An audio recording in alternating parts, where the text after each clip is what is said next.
Сыдық Жұмаханұлы 1916 жылы Шыңғожа бекетінде дүниеге келген. Әкесі Жұмахан 1830 жылдары Семей Қытай сауда керуен жолында қызмет атқарған Шыңғожа бекетін салушы ағай Лақұлының баласы. Шешесі Дәшім Сепбосын қызы. Сыдық шешесінің інісі Ақтамберді жырларын жеткізуші Сейсен нағашысының қолында өскен. Нағашы жағында өзінің соңынан ерген қарындасы Бақтияр, інілері Сәкен, Бекен, Боран болған. Ал өзімен бір туғандар ағасы Әбубәкір, қарындасы Ғазиза, інілері Аманғали, Жұмағали. Ағасы Әбубәкір мен інісі Аманғали отан соғысында қаза тапты. Сыдық жастайынан еңбекке ерте араласты. Соғыс жылдарының алдында аудандық комсомол комитетінде, соғыс жылдары аудандық атқару комитетінде соғысқа қажетті киім-кешек, көлік жинау жұмыстарын ұйымдастырды. Соғыстан кейін Шыңғожа ауылдық кеңесінің хатшысы болды. 1950-52 жылдары Бақанас ауылдық кеңесін басқарды.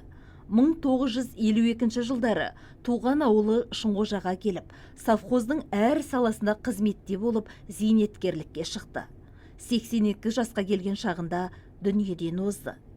Осынау еңбек жолында түрлі медальдар мен марапаттарға ие болды. Қазақстан комсомолдар съезінің делегаты болды. Далабаева Гаухар Қаймолдағызы 1926 жылы Шыңғожа ауылдық кеңесінің Кеукен жайлауында дүниеге келген. Әкесі 4 әйел алған бай адам болған. Анасы Ұлдайдан Қали, Әли, Бари және Гаухар. Екінші әйелі Сергеопылдағы Тадар саудагерінің қызы болған. Ол кісіден Мақыбжамал, Жаңылдық, Нағима, Қалима. Үшінші әйелі орыс қызы Скрипникова Қадиша. Ол кісіден Талтыз. Төртінші әйелі Тобықты қызы Жұмаш. Жұмаштан 70 деген ұлы болған. Қаймолда көп қудалауға түскендіктен балалары Қалиды жездесіне, Гаухарды жолдасы Далабайға береді. Асыраған шешесі Бижамила. Балаларын басқа кісілерге беру себебі бай Гулақтың балалары деп оқытпай қойған. Балалық шағы Шыңғожа ауылындағы Белтерек, қазір Қаймолда деп аталатын жерде өткен. 7 жылдық мектепті Төлендіден бітіріп, Сергеопылдағы педучилищеде оқып жүрген жерінен байдың баласы ретінде кен орнына ауыр жұмысқа жібергелі тұрған жерінен қазақтың белгілі ақын қызы Тұрсынхан Әбдірахманова ара түсіп, Қызыл Октябрь колхозына есепші ретінде жолдамамен жіберген. 1943 жылы Сыдық Жұмаханұлына тұрмысқа шығады. 1952 жылы Шыңғожа ауылында почта бөлімі ашылып, зейнеткерлікке шыққанша почта бөлімінің бастығы қызметін абыроймен атқарып, ел құрметіне бөленеді.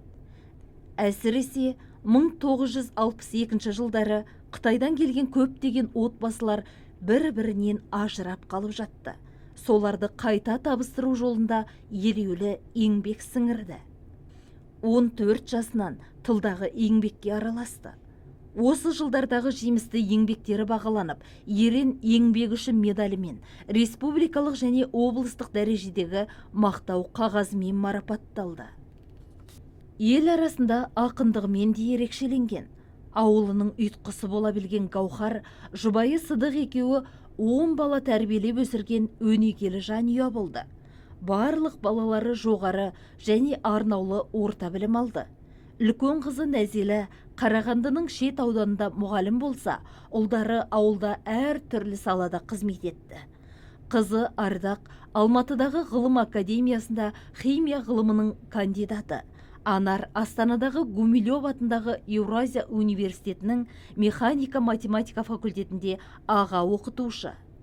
Сыдық пен Гаухардың 32 немересі бар. Барлығы түгелдей жоғары білім алған.